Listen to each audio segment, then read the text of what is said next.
And yes, we are live. We can start.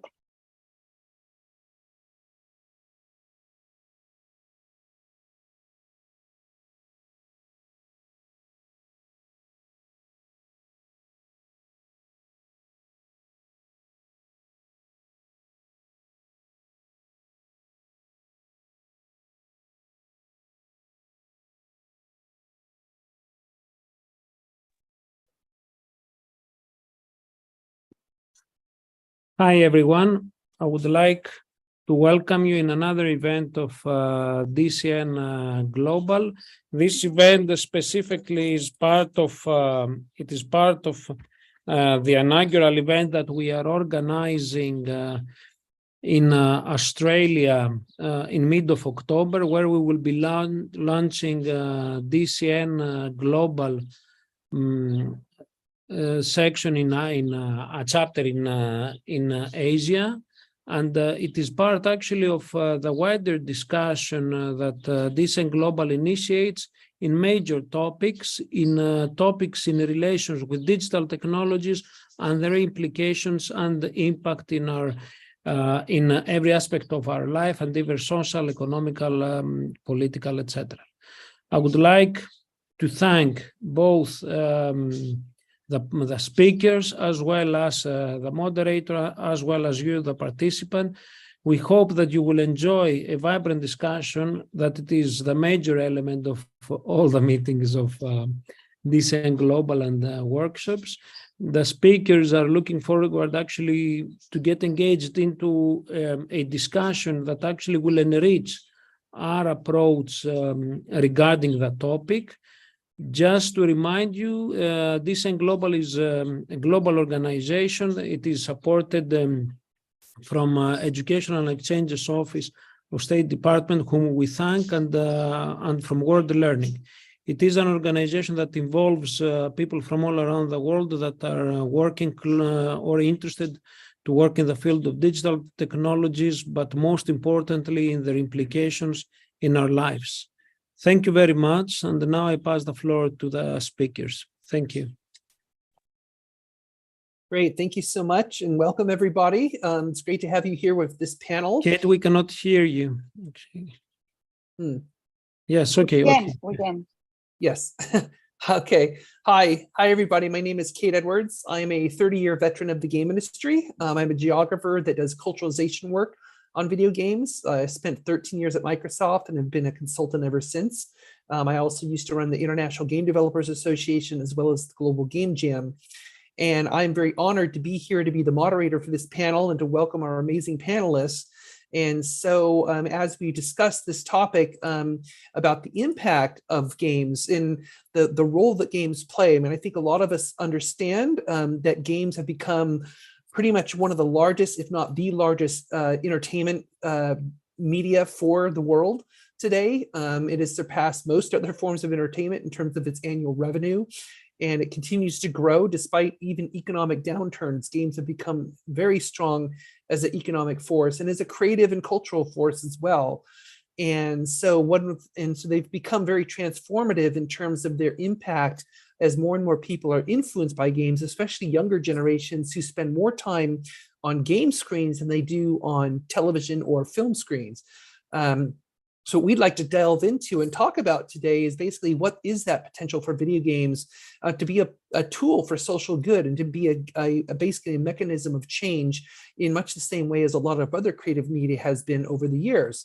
And so to discuss this topic, I'd like to introduce our panel. And so I'm going to go ahead and start. I will basically call them out so they can go down the line. So I'm going according to my screen. So I'm going to start with Alan. If you can introduce yourself and then explain a little bit about what draws you to this topic. Sure. Thanks, Kate. So I'm Alan Gershenfeld. I'm the president and co-founder of a company called Eline Media. We do social impact video games. We've done games like Never Alone with an Alaska Native tribe, an ocean exploration game with BBC Blue Planet, the educational version of Minecraft EDU with Teacher Gaming, and lots of other social impact games over the last 15 years. Before that, I was chairman of a nonprofit called Games for Change. And before that, I helped build and run Activision Studios in the 90s, so worked in the commercial game industry. And when I was at Activision and I was seeing the hundreds of millions of lean forward hours that players were engaged in our games, I saw the incredible power of the medium for both good and bad. And I really wanted to understand that. And the journey that I've been on is to kind of bring the rigor of an Activision development publishing to the impact game space for games for learning, health, and social impact. Great, excellent, thank you. And then Sophie. Hi everyone, my name is Sophie Aslan, and I am a Malaysian game developer and producer, but also earlier this year, I started my journey on being an educator as well. I am also a lecturer at a local university, UW Malaysia, in their game development department especially. And also I'm a games journalist for a local publication, Kakachopre. I am mostly invested in the indie commercial game space, but it's been especially exciting to see the development of games for social impact over here in Southeast Asia, specifically in Malaysia, and seeing more people become aware of games being used as a art form and a tool more than just pure entertainment value. So very excited to be here. Great, and Sakina. Hi everyone, my name is Sakina Latif. I'm the co-founder and managing director of Persona Theory Games. We're an indie narrative studio based in Kuala Lumpur, Malaysia, and our focus is telling Southeast Asian stories through games, and also we do films on the side. I think I've told this before at another event that Never Alone, the game that Alan worked on, is actually the reason why my company is built, and our philosophy is the way it is because we saw Never Alone, we played it, we loved it, and that game really inspired me, especially to tell Southeast Asian culture through games, because I want to reach as many people to teach them about the curious cultures that we have here and the myths and the legends that we have here. Great, and then finally Swan. Hi everyone, my name is Swan, and I am one of the co-founders of Control D Studio, based in East Malaysia. So how I kind of got into like the serious games topic was, we had my team, we started off as a final year student group, and we made a mobile game that was supposed to showcase the traditional hand-tap tattooing of one of the indigenous communities in my state. So ever since then, I was introduced to I kind of got introduced to a lot of different people in the serious game space. And then my studio also started off in creative tech. So that meant that we were dealing a lot more with augmented reality, and we were also trying to look into mixed reality, and then eventually have been touching a bit of virtual reality as well. So knowing that AR, VR, MR are still tools that are very relevant in terms of educational games, we still see that as a potential route that we can go. And yeah, that's why I'm still interested in the serious game space. Great. Well, thank you everyone for the introductions. And on that note, as you mentioned, serious games, you know, that term's been around for quite a long time. And I know we oftentimes, those of us in the industry, we use it quite a bit. But I think even among people who are in the serious game space, that term is sometimes debated about what exactly it means. You know, a serious game as opposed to what? A not serious game, which is a fun game. So I'm curious to put that question to you. How would you define the term, or do you have a different term for what you would call it for what these games actually are, games that are designed specifically for impact?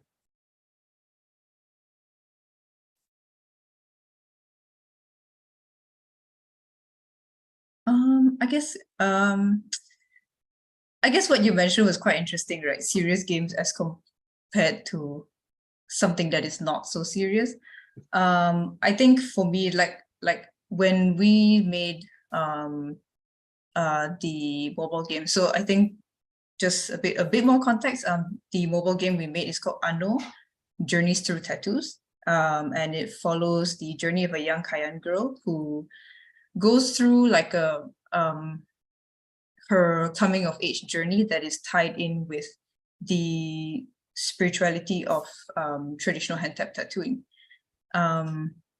So when we made that, we were we saw this as an idea that was interesting and not many people knew about it. And then when we eventually came out with it, only through that was I introduced to serious games.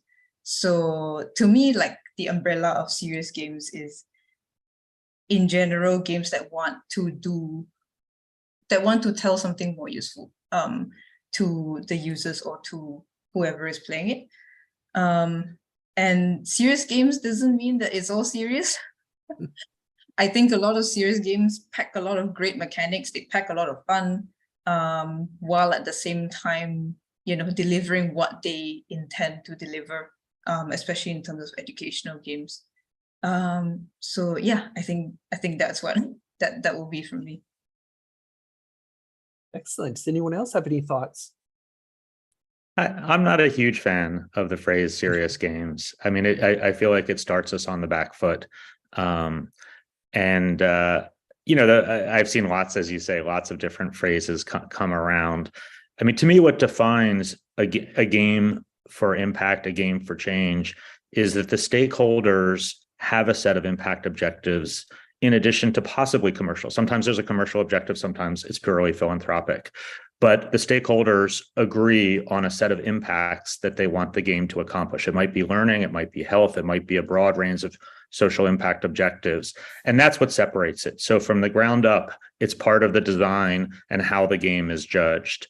We tend to use, in the social impact space, impact games, and in the learning space, game-infused learning or game-based learning.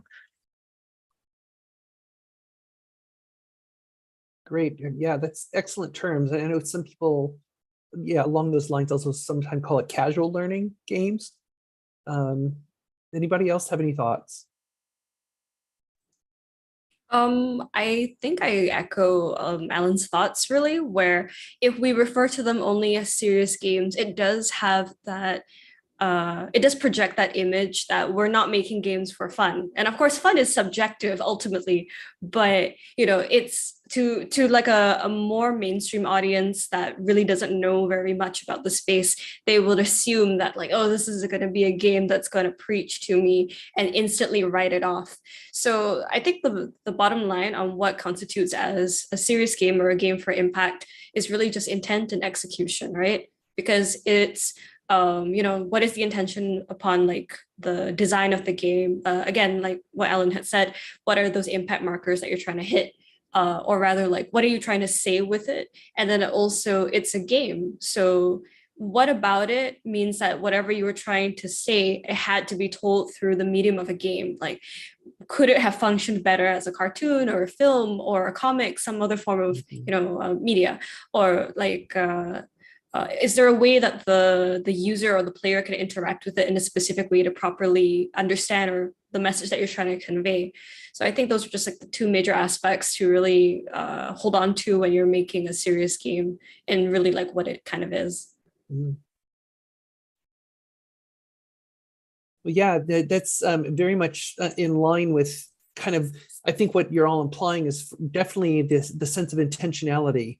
It's that question of, are the designers of this game actually intending to convey a certain idea or to educate on a certain topic or whatever it might be? And I think that's sounds like that's probably one of the key things. And so along with that, I'm curious, as we think about what serious games are or creating games with a social purpose, I mean, it's arguably, it has expanded greatly, I think, over the past decade. And so you see a lot of games being made. Like an example is something like This War of Mine about World War I, in which the game was never conceived of as a serious game, but because of the topic and because of the way that the narrative was done, it absolutely is impactful as it educates you on what it's like to experience war.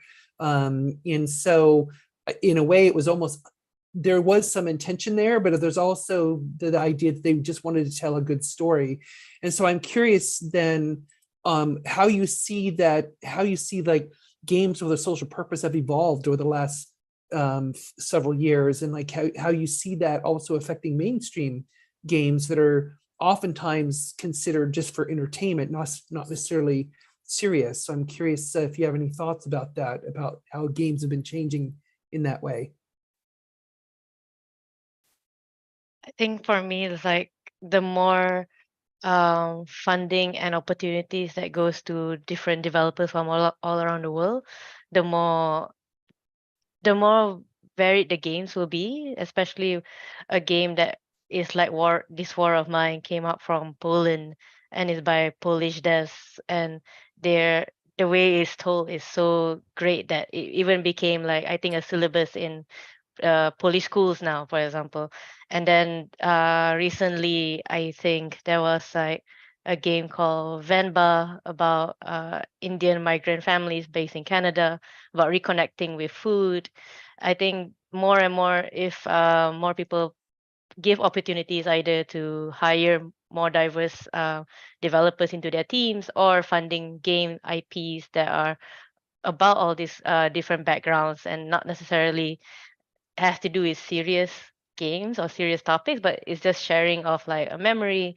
Like Vamba is just a memory through food and with very easy mechanic. And then there's also a topic about how diverse your teams can be, and that will actually make a great impact to your game, even a big IP. On, I guess, in the bigger gaming space right now, a lot of people are discussing about how big studios can play a big impact in that. Even if a big IP like say Black Panther, that is the game is just announced, right? If the team hires diverse developers, the game will probably be great and will probably showcase a lot of other more untapped cultures. And it's the same with indie games. If you more people, invest in games in Southeast Asia or Asia Pacific, we'll get definitely more. The game landscape will probably change for the better.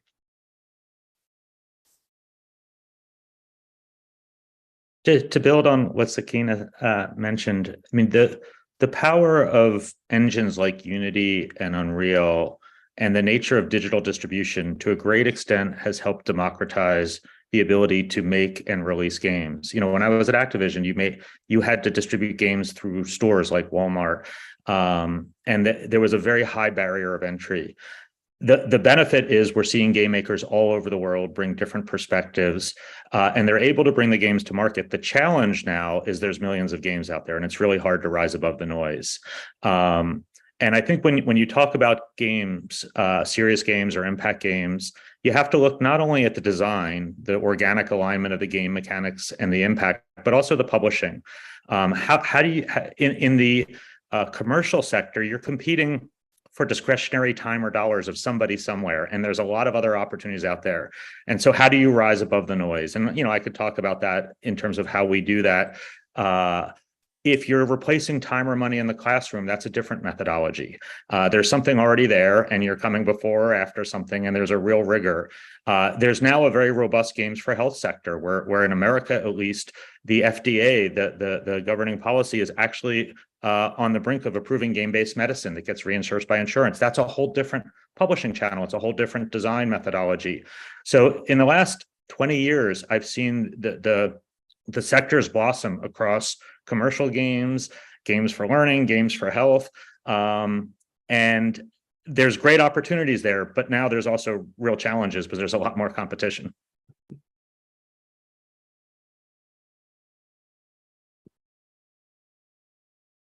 Any other thoughts on this?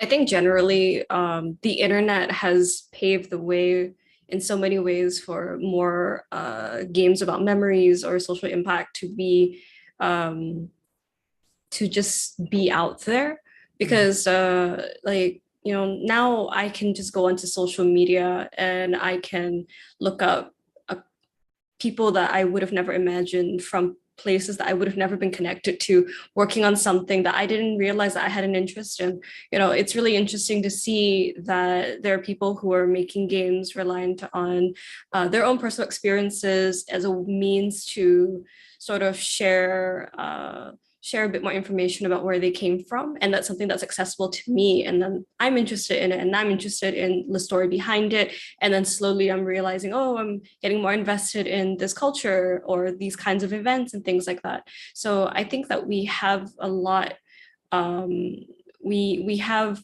a lot of access to these things now because of the internet and social media in general, which is very rapidly expanding this particular space as well. Because like part of having money and whatnot is also that you would have access to more people, right? But then because like I can just look it up on Twitter, suddenly, oh, these people have a similar kind of reach as well, which is quite interesting. Just to build on that briefly, something that we've learned releasing our commercial games like Never Alone or Beyond Blue, the things that actually drive awareness are e-store placement. When you get placed on Steam or Epic or the Xbox, PlayStation, Nintendo stores, which is a blend of algorithm and curation, that is huge, and people don't necessarily realize that. But also streamers. Building on Sophie's comment, the power of streamers. I mean, people spend as much time watching games as playing games now. And so if you have a popular streamer and the game is designed to be streamer friendly, it's amazing how that can raise awareness. So that's all part of the process of rising the sector, is understanding how to get the games out there in front of folks who would be excited to explore whatever world you've created. Mm-hmm. Absolutely. I mean, so I'm curious then, when we're thinking about these kinds of games, I mean, obviously, especially given the representation and the focus of this panel, I'm curious what you would consider to be issues that are very relevant to the Asia Pacific region that would be effective as a game. So what kind of topics do you think rise to the surface for the region that you think would be particularly relevant, especially to players, to players in that region, but obviously also to players around the world who'd want to be more aware of issues in that region? So are there any thoughts about that?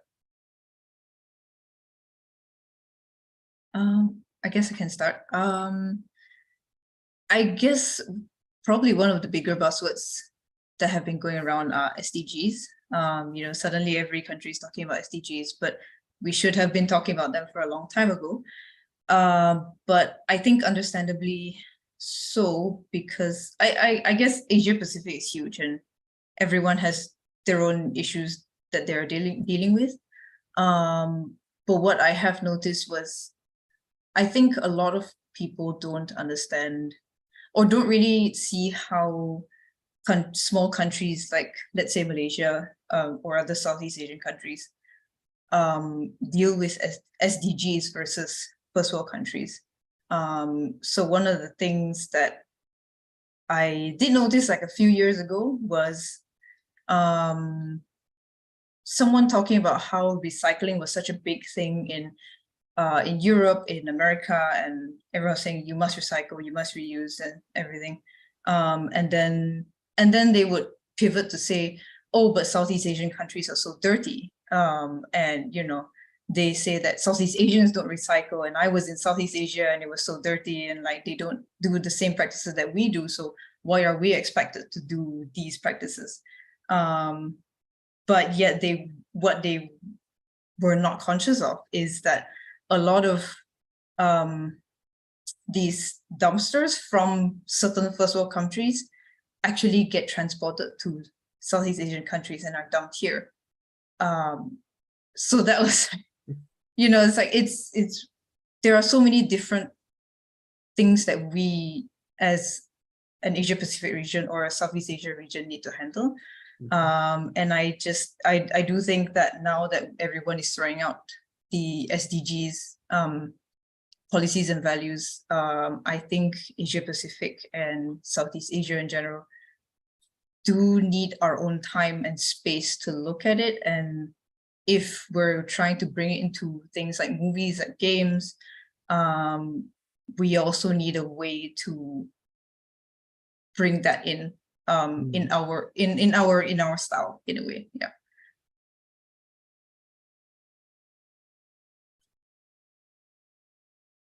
Any additional thoughts on this?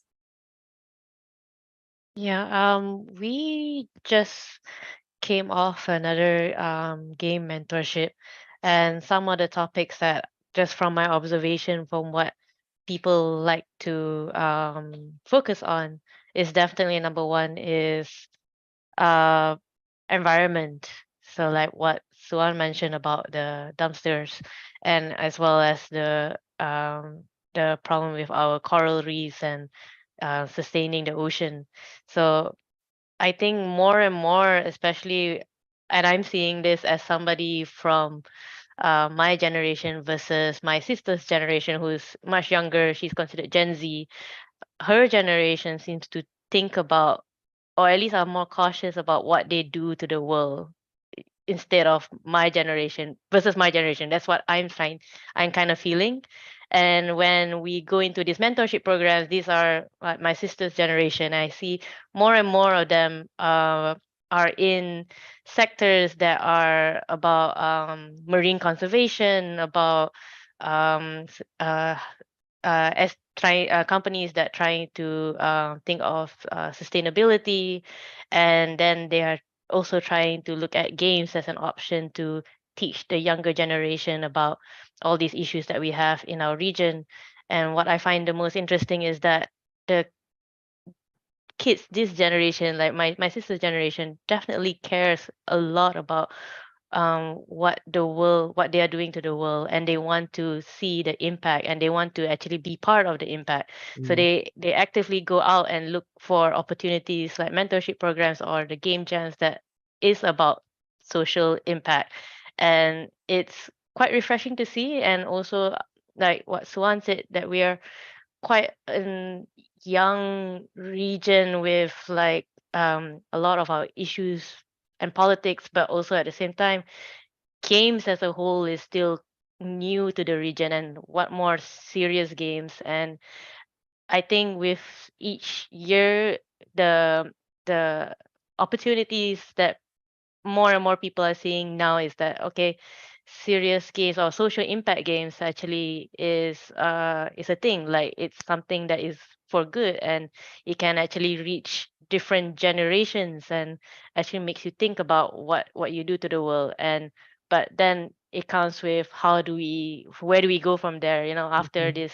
Like, you have a game jam, all well and good, about saving our sharks and fish, and then what? It's like, how do we learn to take that information, marry it with the scientists and the NGOs, and how do we make that have a bigger impact than just everyone just in the afternoon making a game for impact, and then that's it.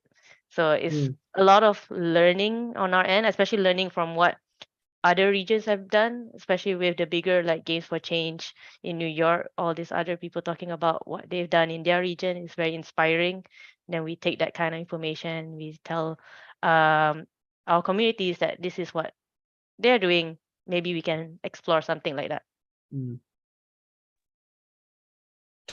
Just a note to build on that. If folks aren't aware, there's an alliance called Playing for the Planet. It was started by the United Nations, and there's about 40 developers that have signed up to make environmental commitments. And that ranges from big companies like Microsoft and Sony that are decarbonizing their supply chain, to the very large mobile companies that reach billions of gamers doing nudges. And they've had, I mean, you can go at the website, they can talk about the numbers, but they're huge in terms of everything from the number of trees planted, petitions signed, actual real world actions that came out of nudges in popular games, and then their original games being created that have an environmental impact.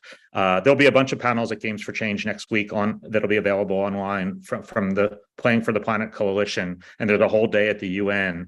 And one thing that we've been doing is, to Sakina's point, is what is the transfer from the playing the game to the real world impact? We've been looking at things like, for when we do a sequel to Beyond Blue, integrating full citizen science in it. So folks, if they're inspired, can actually become part of a real world citizen science. It might be game-based citizen science, looking at ways to have game loops that take you into the real world and back into the game, so that the impact is not just building awareness, which is important, or inspiring careers, because it really does. People play games and it inspires careers. Many cities planners are city planners because of SimCity. There's a lot of evidence backing this up. So all of these are different impacts, but I would say the industry is looking at how to go from the virtual to the real in really innovative ways, and Playing for the Planet is a good alliance to look at.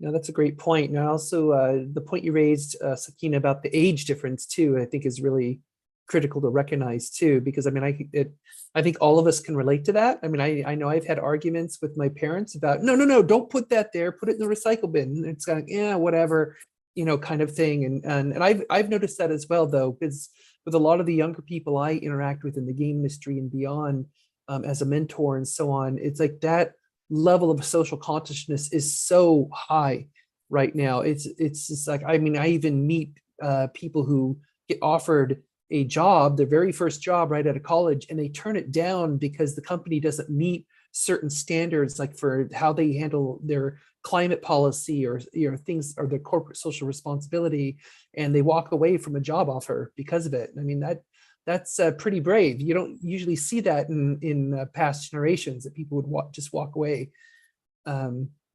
So I'm curious then, you know, does anybody know or have any specific examples of games that you've seen, like any social impact or purposeful games that you've seen in the APAC region that deals with any specific issues? Are there any examples to highlight?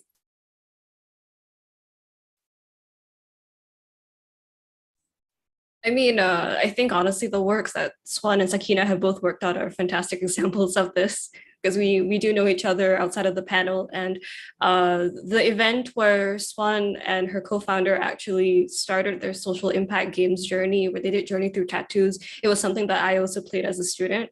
And it was really innovative in the sense where it used a wristband that was an AR. I remember this, okay? I remember. So it used a wristband that mimics the kind of tattoos that they were trying to showcase within the game. And that wristband also was an AR marker. So you'd use that and it would interface with your mobile device. And, you know, through that, you'd also learn more about this indigenous tribes tattoo culture and the meaning behind it. So that was something that it left a very strong impact on me, and it's very exciting to see whatever Control These Studios is going to work on next within that space. And then also the works of Persona Theory, they are known within the country, within the region, for telling such like a specifically Southeast Asian, specifically Malaysian stories, and really like putting forward this narrative that goes beyond what people would expect out of a game. So it does have like elements of games for impact within those. So those are some notable ones within the region. Thank Great you. examples. I just played Wayward Strand. I think that is from an Australian game dev. And it's a narrative-based game, and it's all about growing up and getting old. And for me, it's very relevant to this generation, especially when we interact with each other, how different generations talk about memories and stories.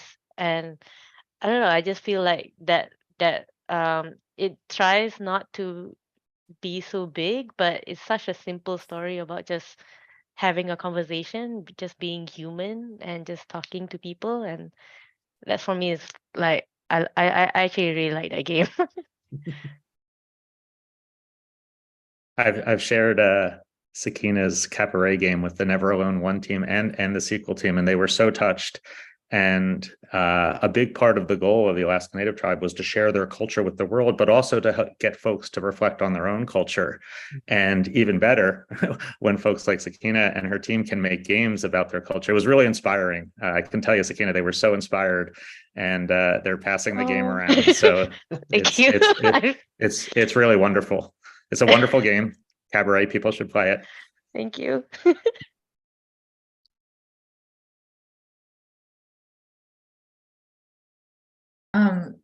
I just want to say thank you to Sophie for that shout out. Sophie is like the the shout out person for like any Southeast Asian games ever. I think there was one game that I came across last year. Unfortunately, even though I'm a game dev, I don't play. I don't have a lot of time to play a lot of games. I did come across one last year. So last year, I believe, if not, it was last year. So Malaysia had our general elections. Sophie and Sakina, correct me if I'm wrong. It was last year, right? So just if I'm not wrong, last year was also the first time they were allowing voters as young as 18 years old. So you have this big new group of voters coming in who are easily influenced by things they see on TikTok, by things they see on Instagram. And a lot of political parties were noticed this and started to up their marketing games. You know, whichever party you support, like that's your opinion, that is your choice. But there were a lot of very misleading campaigns that were going on. And I actually came across a very underrated small game made just in time before the GE. And it's called Yang Bijak. So in Malay, Yang Bijak means to be smart or to the smart person. So what it is that it's a simple choice game where it takes you through probably a journey of like just maybe five different points. And you can really tell that it's targeted at the younger generation who's coming in to vote for the first time. And they give you situations like, okay, you've heard your friends saying bad things about politician X. What kind of choice do you make then? Do you listen to your friends and bash politician X, or do you try to make your own informed decisions by doing research about this politician? So it takes you through a series of choices like that, and then at the end it tells you sort of what you might have done wrong, and then it gives you ways on how to make better decisions coming up to the GE. It also tries to get them to recognize what are some of the campaigns that are trying to lure them in, and that may be giving them false information. So yeah, it definitely, if I can find the link again, I will share it. No, that's very cool. Well, one thing, before we get to the last question, I would just want to invite people, if you have questions for the panelists, which I hope you do, you can feel free to put them in the meeting chat, and just make sure you declare like you're asking a question to the panel. So please, you can go ahead and start putting questions in there right now. And before we start answering the questions, the last thing I'd like to ask the panel, if we could just kind of go from one to another, is asking if you have any key piece of advice for people who are interested in creating games in this space. For those who are really curious about making games that have that intentional purpose, then how do people get started? What exactly would they do to get into this? I think a key is that you need to be personally invested in what you're going to be making a game about. Because, again, the game is the medium, but the intent is the serious aspect of it, the impact aspect of it. And it doesn't really make sense if you're making, let's say, an environmental game, but you're somebody who doesn't personally care about the environment. Yes, maybe if you're part of a corporation and then maybe there's like larger things at play, you have a big team, but speaking from like if you're an independent game developer, or you have like a relatively small team and you're trying to make a small change maybe, then you need to have some level of personal investment in order to make sure that your game makes it to the finish line.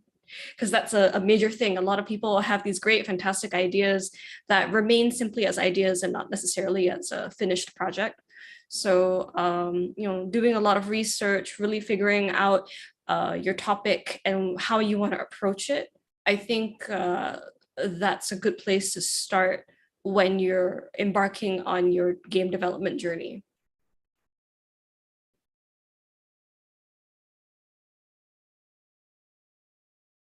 I guess one thing I would suggest is resiliency. It's hard. Making games is really hard. It's entertainment, it's technology, it's fast moving, it's competitive. And what I've observed both in the commercial space and in the impact space is very often it's the second, third, or fourth game that really breaks out because you get better at it. You get better at understanding the mechanics that work. You get better at understanding the players. And you can build on what you've done from a technology, from an art, from a design perspective. So I have found that if you can stick with it, you'll just get better and better at it, and at some point things come together. My advice for, especially if you're a new developer, is actually to join game jams. The last few ones that I've mentored, I've been so almost like amazed by the range of participants from where they're from. So some of the participants have not even a game dev background. Even I don't have a game dev background. I didn't go learning games. My generation didn't have that available here in Malaysia. But seeing all these people who comes from like either advertising or even NGOs that works for a social cause going into game jams, it might be a great place to start, and not only just start networking but also start thinking of creative ways to make a game at a constrained level, and you find that you have a lot of fun meeting people and actually thinking of creative ways of how to make a social impact game. I guess my piece of advice would be take responsibility of the games that you make and the topic that you want to talk about. So like when we made the tattoo mobile game, we made plenty of mistakes. And when the community that we were inspired by were actually assessing the game and going through like a lot of our material, and they were saying like a lot of these things are incorrect, and they even did say it is also not your fault because a lot of the material that you got were from books that were written by colonizers, and put a white person in an indigenous longhouse, they most of the time there will be translation issues, and they said like in the end it is not it is not entirely your fault. But my co-founder and I, when we heard that, we said like this, we must take responsibility of the mistakes that we've made, and I think we're also very open about it, and we say like the game is not perfect. There were a lot of mistakes that we made, and we are always ready to improve upon it, and we know that the next time we actually try to attempt something like that, we want to make sure that we are ready. So yeah, whatever game that you do, whatever topic that you are trying to go for, you always make mistakes, but as long as you take responsibility for it, yeah, you're good to go. Well, great. Yeah, that's all great advice. Thank you. So we do have a couple questions already, and for everyone else out there, I encourage you keep asking. So the first question, I'm sorry if I mispronounced your name, from Gyan.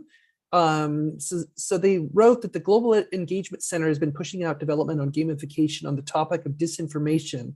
Do you have any relevant experience from the panel so far on what has worked or what has not worked in the region? Why haven't serious games merged with commercial scene esports, for example, for visibility?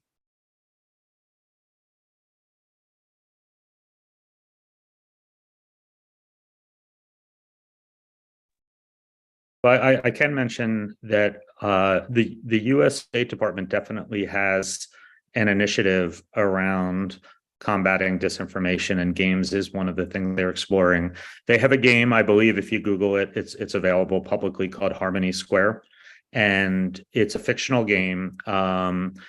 So they try to avoid sort of hot button issues, so it's more abstracted towards a kind of community issue, a fictional issue, but it is specifically designed to combat disinformation. There has been a few games like that out there. There's been a few studies on inoculation through games for disinformation. So I would say they're starting to emerge. I think it's a critical issue, and I think there's a lot more opportunity for innovation. But it's worth, but when we jump into any game on any topic, we first do a landscape analysis where we look at everything we can find, games and things adjacent to games that explore those areas. And I do think disinformation is an important area. There are a series of early games that have been created that are worth looking at, but I think there's an opportunity for much more.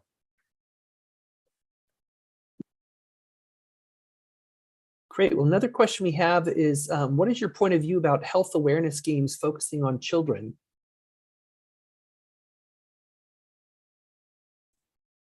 So I'm assuming this question is about health awareness games with children as the target demographic, especially.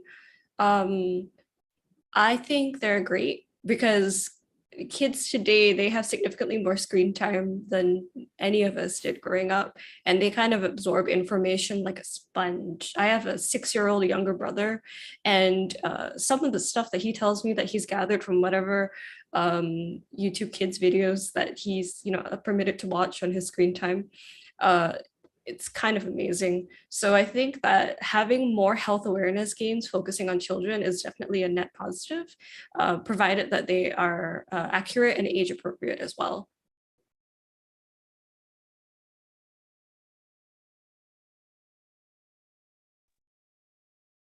Yeah, I guess one point about working with young children is, well, to build on Sophie's point, one question is, how do they find it? Do they find it on their own? Or does a parent find it? Those are kind of two different rhythms. And another is intergenerational gameplay with younger kids.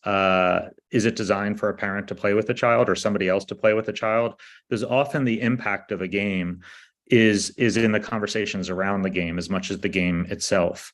And if you're interested in games and learning and games impact, I recommend an author named James Paul G, who's written some of the best books on games and learning and games and impact. And he does talk a lot about how much the conversation around the games is where the deepest impact is. And I think that's definitely true with young children as well. All right, thank you for the answers. Another question we have is, any recommendations about making such games for social impact more engaging? How about for appealing to broader sets of age cohorts? How about when it's for children with their more innocent minds? How do you make it make sense to them in intended ways? Like, how do you teach kids ethics, for example?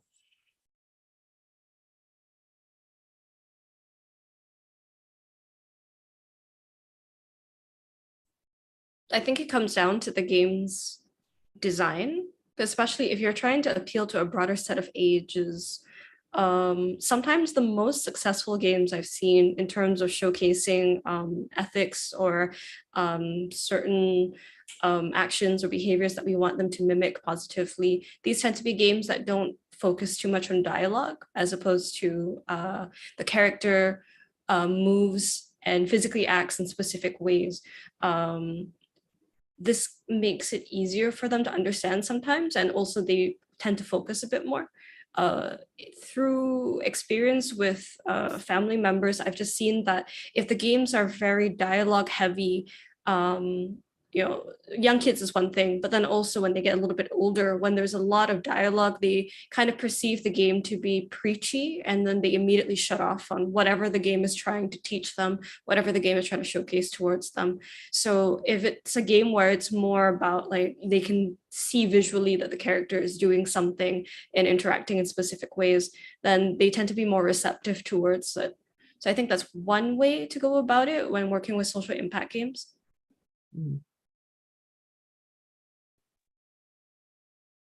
We always look for the organic alignment of a game impact and a game mechanic. So Never Alone, which is a game based on an Alaska Native story passed down for thousands of years. It's in the Inupiat language. It was co-developed with the Alaska Native community as part of the team.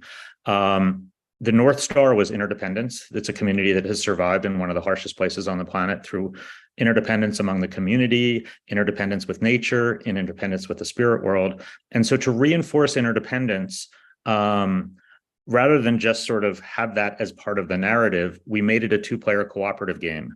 So the two characters have to work together to navigate the goals in the game, and that reinforces interdependence as a core mechanic. And nature's a character in the game, and so thinking creatively about what is the theme that you want and where can the mechanics support the theme rather than simply the narrative is I think one way to make things engaging.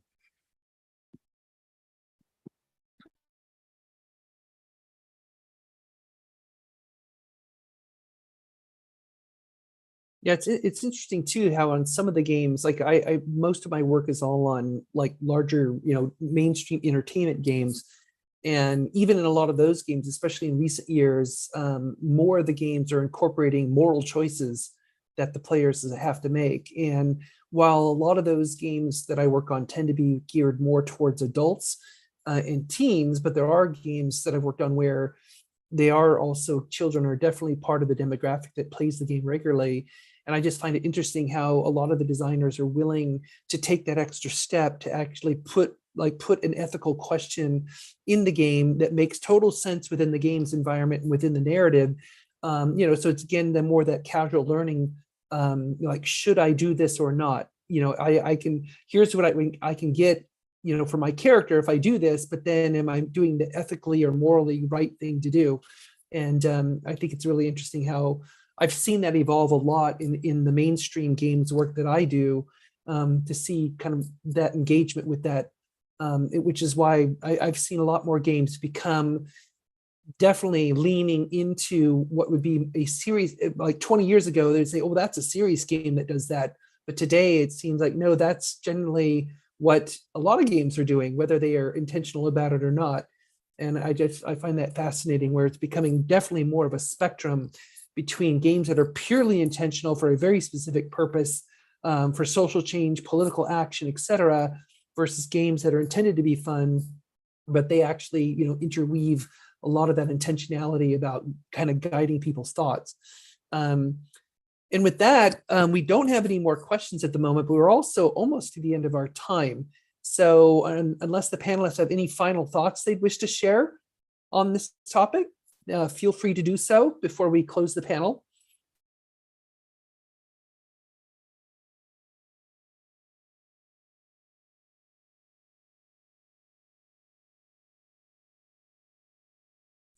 And if not, then we'll just close the panel. So I will just thank you all. Thank you so much for being here and for sharing your expertise. It's been really interesting insights. And so, and thank you, of course, to the participants for being here and being engaging with your questions. Thank you, everybody.